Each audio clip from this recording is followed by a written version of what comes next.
Muchachos, después de tanto tiempo tenemos un videíto tranquilo. Bueno, no sé si tan tranquilo, pero estamos en stream. Recuerden que hacemos stream casi todos los días en la plataforma verde, el link en la descripción. Yo soy Sembrando en todas las redes sociales, muchachos. Y me acaban de mandar un video básicamente donde vamos a reaccionar a casos que demuestran por qué Quor es aterrador. Es un video obviamente que está en YouTube del canal Chris M. Papi, y vamos a ver qué es lo que pasa, vamos a ver por qué es tan aterrador, qué es lo que son casos reales, no son reales. Vamos a analizarlo y vamos a ver qué tiro. Así que quédense conmigo y si les gusta, ya saben, denle like, compártanlo y suscríbanse si no están suscritos. Vamos a ver qué tiro. Aquí está. Vamos a empezar. Casos que demuestran por qué Quor es aterrador. Ok.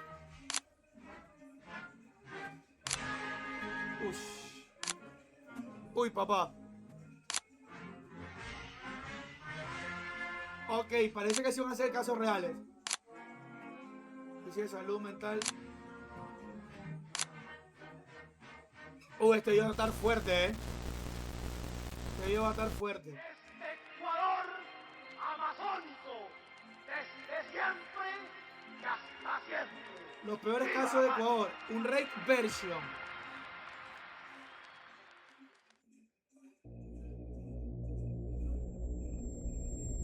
Incendio en discoteca Factory.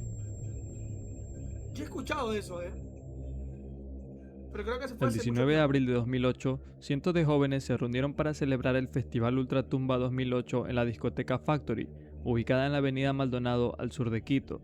Lo que debía ser una tarde de música y convivencia terminó siendo una de las tragedias más recordadas en torno a centros de entretenimiento en la historia de Ecuador. Alrededor de las 4 de la tarde comenzó el festival, el cual había reunido aproximadamente 300 asistentes, en su mayoría jóvenes adultos aficionados a la escena gótica y metalera. En el cartel figuraban en su mayoría bandas nacionales, entre ellas Vendimia, Celestial, Empírica y Lamento. Paralelamente, en otra sección del mismo complejo se desarrollaba una matiné dirigida a chicos más jóvenes, prácticamente menores de edad, por lo que el inmueble albergaba más personas de las que muchos imaginaban y de las que, siendo sinceros, el lugar debía acoger. En cuanto al inmueble, este era un antiguo galpón de aproximadamente 800 metros cuadrados, que había sido remodelado pocos meses antes y se hallaba dividido en varias secciones. Sin embargo, esas modificaciones jamás fueron evaluadas completamente desde el punto de vista de la seguridad en torno a emergencias, como lo podrían ser los incendios. El festival dio inicio, la banda Vendimia fue la encargada de abrir el espectáculo. Como era habitual en sus presentaciones, el grupo incorporó una puesta en escena teatral que incluía fuego y efectos pirotécnicos. Aproximadamente a las 4:30, cuando el concierto llegaba a uno de sus puntos más intensos, uno de los integrantes de la banda encendió y lanzó una bengala hacia el aire. De acuerdo con lo investigado posteriormente, el artefacto... A ver, pero allá huevadísimos los manes, o sea, culpables del incendio, los manes que están haciendo el concierto, ¿no? Impactó primero contra una viga metálica del techo, cambió su trayectoria y terminó alcanzando el revestimiento superior del local. A simple vista parecía un incidente menor, es más, muchos de los presentes creyeron que todo era parte del espectáculo, pero en realidad, la bengala había provocado que la espuma acústica instalada en el techo, un material altamente inflamable, se prendiera en llamas rápidamente. Los asistentes más observadores se dieron cuenta rápidamente que pequeñas llamas empezaron a extenderse sobre el techo e incluso pidieron que el concierto se detuviera. No obstante, este avanzó con voracidad. La espuma de poliuretano y telas decorativas no solo alimentaron las llamas, sino que comenzaron a desprender gotas de material ardiendo sobre el público. Al mismo tiempo, la combustión produjo una enorme humareda de gases tóxicos, reduciendo casi por completo la visibilidad dentro del establecimiento. O sea, básicamente, fuego, humo, mucha gente, más de la que debería haber en un lugar cerrado. La gente comenzó a correr, desespero, no salen, se ahogan. Terminó mal. Todo terminó mal. Muchos relataron posteriormente que, antes de sentir las intensas llamas del lugar, ya les resultaba imposible respirar o distinguir dónde se encontraba la salida. A partir de ese momento fue imposible guardar la compostura. Cientos de personas intentaron abandonar el local prácticamente al mismo tiempo, pero la evacuación se convirtió en un cuello de botella. Varios asistentes tropezaron unos con otros, mientras otros quedaron desorientados por la oscuridad y el humo. Muchos incluso intentaron abrirse paso rompiendo las paredes de zinc del galpón al no encontrar otra vía de escape. Visto desde fuera, las llamas avanzaron con una velocidad alarmante. Sin embargo, la principal responsable por las pérdidas humanas fueron las nubes enormes de gases tóxicos, ya que muchas Se víctimas ahogaron. perdieron el conocimiento por inhalación de gases siquiera antes de que las llamas llegasen hasta ellos. No, Los era obvio. primeros equipos de emergencia llegaron pocos minutos después de declararse el incendio. Bomberos, policías, paramédicos y voluntarios comenzaron a sacar a los heridos mientras continuaban las labores para controlar el fuego. Inicialmente se informó de 13 fallecidos y 45 heridos, pero conforme avanzaron los días, varios pacientes con quemaduras comprometedoras perdieron la vida en distintos hospitales de Quito. ¡Hala! Por ello, el número final de pérdidas humanas ascendió a 19, mientras decenas de sobrevivientes se enfrentaron desafíos como cirugías, largos tratamientos médicos y secuelas psicológicas que los acompañarían durante años. A raíz del caso, fueron procesados los propietarios del establecimiento, organizadores del evento e integrantes relacionados con el uso de la pirotecnia, mientras que años después también se analizaría la posible responsabilidad de instituciones encargadas del control y supervisión del local. Claro. El incendio de la discoteca Factory terminó convirtiéndose en un precedente nacional sobre obligaciones de seguridad en espectáculos públicos y establecimientos cerrados. Y vale destacar en precedente nacional porque a nivel internacional ya existían algunos casos similares en los que por culpa del uso indebido de la pirotecnia en entornos cerrados, esta acabó con la vida de muchas personas inocentes. Pero, o sea, ¿quién piensa en su sano juicio? Voy a aprender pirotecnia en un lugar cerrado, lleno de gente y va a salir muy bien. O sea, ¿quién es la persona que piensa eso? O sea, la única persona que pueda pensar eso es literalmente alguien que quiera hacer daño. Porque alguien normal nunca va a pensar en eso. Nunca. Cuyo único pecado fue el haber asistido a un lugar para divertirse.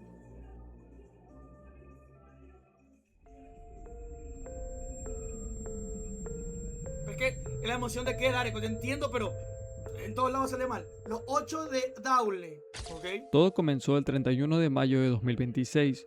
8 jóvenes, entre ellos 2 menores de edad, Autorizado. salieron desde el cantón Daule en la provincia del Guayas con destino a Milagro. De acuerdo con sus familiares, el motivo del viaje estaba relacionado con el trámite de una motocicleta adquirida meses atrás, teniendo que retirar documentación pendiente y finalizar la compra del vehículo en una casa comercial de Milagro. Una vez concluido ese proceso, el grupo abandonó el establecimiento para emprender el regreso a su tierra natal. Nada hacía pensar que ese recorrido terminaría convirtiéndose en uno de los casos más impactantes y tristes del Ecuador en tiempos recientes. Con el pasar de las horas, los jóvenes parecían haber sido tragados por la tierra, ya que nunca llegaron a sus respectivos hogares, no se comunicaron con sus familias, ni tampoco fueron vistos por alguien en las cercanías de Daule, cantón del que eran oriundos. Esto preocupó a sus familias y por lo tanto alertaron a las autoridades sobre la posible desaparición de los jóvenes. Las autoridades revisaron decenas de cámaras de seguridad instaladas en Milagro y sus alrededores. Gracias a esos registros fue posible confirmar la llegada de los jóvenes a la casa comercial y establecer la hora aproximada que abandonaron el lugar. Pero de ahí en adelante la reconstrucción de los hechos se tornó mucho más compleja. Ninguna cámara permitió determinar con certeza qué ocurrió durante el trayecto de regreso, y conforme pasaban las horas, los teléfonos celulares dejaron de responder. Al caer la noche, la Esto fue preocupación heavy, se transformó en desesperación. Padres, Obvio. hermanos y amigos se Obvio, dieron obvio, cita en hospitales, retenes policiales y distintos sectores de Milagro y Daule. Ah, Pensaron que quizás habían sufrido un accidente o que alguno de los vehículos había presentado Sí. averías durante el camino. claro. No obstante, el paso de las horas solo Nunca aumentó le la pienses lo peor, incertidumbre. pues. Al día siguiente presentaron las respectivas denuncias por desaparición ante la fiscalía y comenzaron a difundir fotografías de los 8 jóvenes en las redes sociales con la esperanza de que quizás alguien los hubiese visto y así pudiera aportar información valiosa sobre su paradero. Mientras las horas transcurrían, los habitantes de Daule organizaron plantones y bloquearon temporalmente varias vías para exigir que la búsqueda avanzara con mayor rapidez. La presión social escalaba conforme transcurrían los días sin ningún avance en la investigación. Las autoridades analizaron registros telefónicos, revisaron nuevamente las cámaras de seguridad y reconstruyeron el recorrido realizado por el grupo de jóvenes, pero ninguna de esas diligencias permitía explicar qué había sucedido posterior al abandono de la casa comercial. La mañana del 3 de junio, habitantes del sector Las Cañitas, en la vía que conecta Juján y Babahoyo, alertaron a la policía sobre la presencia de varios bultos abandonados a un costado de la carretera. Agentes de criminalística acudieron al lugar y confirmaron el fuerte, ¿no? hallazgo de 8 cuerpos. Debido al fuerte. estado en que se hallaban, las autoridades no pudieron realizar una identificación inmediata y trasladaron los restos al Centro Forense de Guayaquil, pero se esperaba lo peor, pues coincidentemente el número de cuerpos concordaba con el número de jóvenes desaparecidos aquel 31 de mayo. Olvidé mencionar que junto a los bultos se encontraba una pancarta que decía: todo aquel que le copia a los choneros así va a quedar. Sin embargo, la fiscalía declaró desde un inicio que ese hallazgo no era suficiente para establecer responsabilidades ni para determinar el verdadero móvil del crimen. Al día siguiente, las pruebas practicadas por medicina legal confirmaron lo peor. Los cuerpos correspondían a los 8 jóvenes desaparecidos. La confirmación de la noticia provocó una profunda conmoción ya no solo en Daule, sino todo el Ecuador, pues se trataban de jóvenes que, a diferencia de otros casos, no presentaban antecedentes penales y encima incluía a 2 menores de edad. Decenas de personas acompañaron a la familia durante los velorios y homenajes, mientras la fiscalía transformaba formalmente la investigación por desaparición en un caso de homicidio múltiple. Con el paso de las semanas, la policía ejecutó allanamientos, analizó dispositivos electrónicos, revisó nuevamente las grabaciones de videovigilancia y tomó declaraciones a personas vinculadas con la compra de la motocicleta. Hasta la fecha de este video, las autoridades continúan recopilando evidencias para determinar quiénes participaron en el crimen, cuáles fueron las causas y qué ocurrió exactamente luego de que los 8 jóvenes abandonaran la casa comercial de Milagro. Quitando la trágica conclusión del caso, quizás lo más aterrador de este es ver la facilidad con la que empezó. Como 8, no 1, ni 2, ni 3, sino 8 personas pueden desaparecer en un abrir y cerrar de ojos. Ya ni siquiera vale la excusa de que estaban metidos en cosas malas para justificar sus pérdidas. Ahora queda claro en este país que aunque evites el mal, este último siempre hallará una manera de llegar a ti. Qué heavy, loco. Y eso fue ahora último, ¿eh? Masacres carcelarias del 2021. Uf, este es un tema muy heavy, bro. Todo el mundo vio videos de eso en tiempo, ¿no se acuerdan? Los incidentes carcelarios de 2021 no se tratan de un hecho aislado, sino de una serie de enfrentamientos ocurridos principalmente en la penitenciaría del Litoral, en Guayaquil y otros centros penitenciarios del país. Aunque cada episodio tuvo sus propias características, por así decirlo, todos compartían un mismo origen: la disputa por el control del sistema penitenciario entre organizaciones criminales que ya operaban tanto dentro como fuera de las cárceles. Para entender lo ocurrido es necesario retroceder algunos meses. En diciembre de 2020 fue abatido Jorge Luis Zambrano González, más conocido por el alias Rasquiña, líder del grupo de los Choneros, organización criminal que durante años ha mantenido una posición dominante dentro de las cárceles ecuatorianas. Su fallecimiento provocó un quiebre del equilibrio que existía entre las bandas. Grupos como los Lobos, los Tiguerones, los Chonequiles y los Lagartos, algunos de ellos antiguos aliados o derivados de los Choneros, empezaron a disputar el control de pabellones, rutas de tráfico de sustancias y liderazgo dentro de los centros carcelarios. El primer episodio sangriento ocurrió el 23 de febrero de 2021, cuando de forma casi simultánea se registraron motines en 4 centros penitenciarios del país: la Penitenciaría del Litoral en Guayaquil, la Cárcel Regional de la misma ciudad, el Centro de Rehabilitación Social de Turi en Cuenca y la Cárcel de La Tacunga. Las autoridades calificaron los hechos como una acción coordinada de organizaciones criminales rivales. Tras varias horas de enfrentamiento y la intervención de la policía y fuerzas armadas, el saldo fue de 79 personas privadas de la libertad fallecidas, convirtiéndose así en la peor tragedia penitenciaria registrada hasta ese momento en Ecuador. Sin embargo, lejos de disminuir, la violencia continuó incrementando durante los meses siguientes. En julio de 2021, nuevos enfrentamientos dejaron decenas de fallecidos, nuevamente relacionados con disputas entre GDOs. Para entonces, distintos informes ya advertían que los grupos criminales tenían posesión de armas de fuego, explosivos improvisados y, en secreto, controlaban sectores completos de la prisión, mientras el número de guías penitenciarios resultaba minúsculo para mantener el orden. Así llegamos hasta el 28 de septiembre de 2021, quizás el punto más crítico en cuanto a descontrol en las cárceles de Ecuador. Aquella mañana en la penitenciaría del Litoral de Guayaquil empezaron enfrentamientos entre distintos pabellones que se prolongaron durante varias horas. La magnitud del conflicto obligó a desplegar un amplio operativo policial y militar para recuperar el control del centro penitenciario. Cuando las autoridades finalmente pudieron ingresar, y ojo, resaltemos ese pudieron, porque a pesar de ser la autoridad y haber tenido conocimiento de que estos eventos eran recurrentes, nunca tomaron medidas respectivas, que pareciera que ni lo intentaban. El saldo de este episodio violento tuvo la escalofriante cifra de 119 privados de la libertad fallecidos y decenas de heridos. Hasta la fecha estamos hablando de la peor masacre carcelaria en la historia del Ecuador y una de las más graves registradas en América Latina. El nivel de violencia y sadismo fue tal que muchas imágenes del operativo y de los videos grabados por los propios reos le dieron la vuelta al mundo, Sí, poniendo nuevamente bajo cuestionamiento el sistema penitenciario de Ecuador. eso fue lo peor, mijo. Uno diría, Muy bien. bueno, eso es todo, al menos por ese año, y la verdad es que no. Apenas un mes y medio después, entre el 12 y 13 de noviembre de 2021, la penitenciaría del Litoral volvió a convertirse en un escenario macabro de otro enfrentamiento entre grupos de delincuencia organizada. 3 veces Más de 15 años, 60 no me acuerdo personas de eso, ¿eh? perdieron la vida antes de que las fuerzas de seguridad recuperaran el control del recinto. Quizás la diferencia de este incidente con los anteriores es que la mayoría de víctimas fatales ni siquiera pertenecían a alguna banda, pues estos se hallaban en el área transitoria, lo que significa que eran individuos que habían cometido delitos menores, como deudas por pensiones alimenticias, hurtos menores, delitos de tránsito y algunos incluso por no haber respetado el toque de queda impuesto gracias a la pandemia. Ush. Las investigaciones posteriores coincidieron en que estos hechos violentos no podían atribuirse únicamente a rivalidades entre bandas. Diversos organismos nacionales e internacionales concluyeron que la violencia fue posible gracias a varios factores: el hacinamiento, la escasez de personal penitenciario competente, la insuficiente infraestructura de seguridad, el ingreso de armas a los centros de detención y la pérdida progresiva del control estatal sobre los pabellones. En pocas palabras, los GDO se aprovecharon de un sistema penitenciario paupérrimo para convertir las cárceles en sus patios de juego, donde las disputas eran resueltas a punta de violencia.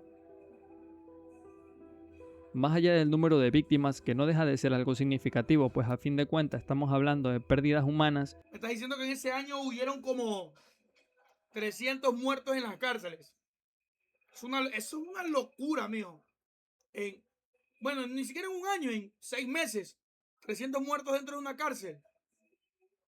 Es desastroso, locura total. las masacres carcelarias de 2021 marcaron un antes y un después en la historia reciente de Ecuador. Por primera vez quedó en evidencia ante los ciudadanos y la comunidad internacional que el país había sido tomado por las organizaciones criminales, desafiando a las autoridades incluso dentro de las cárceles que en teoría debían mantenerlos a raya. Sí, ¿no? Si comienza Ecuador sumó más de 3.000. Uf, una locura. Periodistas del comercio. Esto sí vi El otro video. 26 de Una marzo locura de también. 2018, Sí me el acuerdo igual. periodista Javier Ortega, el fotógrafo Paul Rivas y el conductor Efraín Segarra, integrantes de Diario El Comercio, emprendieron rumbo desde Quito hasta la parroquia de Mataje, en la provincia de Esmeraldas. El motivo: documentar la creciente ola de violencia que se vivía en la frontera entre Ecuador y Colombia tras una serie de atentados con explosivos atribuidos al Frente Oliver Sinisterra, Guacho. una disidencia de la FARC liderada en aquel entonces por Walter Patricio Arizala Bernaza, conocido como alias Guacho. En ese momento, la frontera norte atravesaba una situación conflictiva para Ecuador. Coches bombas, ataques a destacamentos militares y enfrentamientos armados habían convertido esa zona, históricamente tranquila, en uno de los lugares más peligrosos del país. A pesar de esos antecedentes, el equipo periodístico decidió desplazarse hasta allí para Obvio. mostrar la realidad que vivían sus habitantes. La mañana del 26 de marzo, alrededor de las 9:30, el equipo arribó a Mataje, pero también fue la última vez que el equipo mantuvo contacto con la redacción desde un hostal ubicado en la vía Mataje. Horas más tarde ingresaron a la zona roja para realizar entrevistas y registrar imágenes de la comunidad. Poco después del mediodía se perdió toda comunicación con ellos y aproximadamente a las 3:30 de la Pobrecitos. tarde las autoridades recibieron la terrible noticia de que presuntamente el grupo de 3 había sido secuestrado. O sea, imagínate ir a hacer tu trabajo. Sí, obviamente es arriesgado. Obviamente es una locura, o sea, de verdad. Ir a cubrir yo siempre voy a ver, yo entiendo que cuando tú te haces periodista y más de noticias, tienes que llevar una primicia, una noticia, algo para obviamente ser importante en el canal, ¿no? O subir de puesto, etc., ¿no? Por muchas cosas, ¿no? Pero, brother, poner en tu vida en riesgo al ir a hacer una nota a una de las personas para ese entonces más fuertes en lo que viene siendo frontera Ecuador-Colombia. Uy, brother, y aparte que ni siquiera sabían dónde estaban como para decir, ok, si te secuestran o te pasa algo malo, vamos a ir. No, ese man estaba en la Amazonía de la frontera Ecuador-Colombia, en cualquier parte. O sea, por lógica, todo era malo, ¿me entiendes? A las 5 de la tarde, mediante un canal de comunicación usado por el grupo armado, llegó una fotografía escalofriante que mostraba a los 3 hombres detenidos, confirmando así lo que más se temía, y era la detención del grupo por parte del Frente Oliver Sinisterra. Esa misma tarde, el gobierno ecuatoriano activó un comité de crisis integrado por ministros, mandos militares, representantes de la Fiscalía, directores de Diario El Comercio y familiares de las víctimas, mientras las fuerzas de seguridad daban inicio a la búsqueda de los hombres en coordinación con autoridades colombianas. Pero, ¿qué llevó a que el grupo fuese privado de su libertad? Imagínate que eres uno de los mejores streamers, así conocidísimos, y una organización, uno de los duros de ahí, te invita y te dice, te damos paso a que documentes qué chucha hacen. Si te secuestran y te tienen, papi, yo no voy. O sea, papi, a ver, puedes tener morbosamente para quizás el mejor stream del mundo, porque sería estar con una organización, aunque sea de tu propio país y no internacional, en stream, con gente que ha hecho muchas cosas malas, que tiene mucha información y muchas cosas. Creo que hasta podría ser el mejor stream de la historia. Pero, bro, es tu vida, hermano. O sea, lo más probable es que todo salga mal. Es tu vida, ¿me entiendes? No. Ir para allá es básicamente quizás hacer el mejor stream y no regresar. ¿Me entiendes?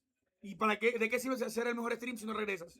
No, chao. Todo apunta a alias Guacho, ya que investigaciones posteriores determinaron que su grupo controlaba amplios corredores utilizados para el tráfico de sustancias entre Tumaco y la frontera ecuatoriana.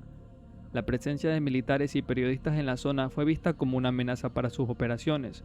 Por tal motivo, el equipo del comercio fue interceptado cuando ingresó a un territorio bajo vigilancia permanente de la organización criminal y posteriormente trasladado a campamentos ubicados en territorio colombiano. El 2 de abril, después de una semana sin noticias, se difundieron 2 videos como pruebas de vida. En las grabaciones se observa a Javier, Paul y Efraín encadenados, visiblemente exhaustos y leyendo un mensaje en el que pedían a los gobiernos de Ecuador y Colombia atender las demandas de sus captores para así poder quedar en libertad. Las imágenes, como podrás ver, fueron y son estremecedoras. Mientras tanto, los familiares, colegas y organizaciones de defensores de la libertad de prensa insistían en que toda la información relacionada con la negociación debía ser manejada con extrema cautela, para así no poner en riesgo la vida de los rehenes.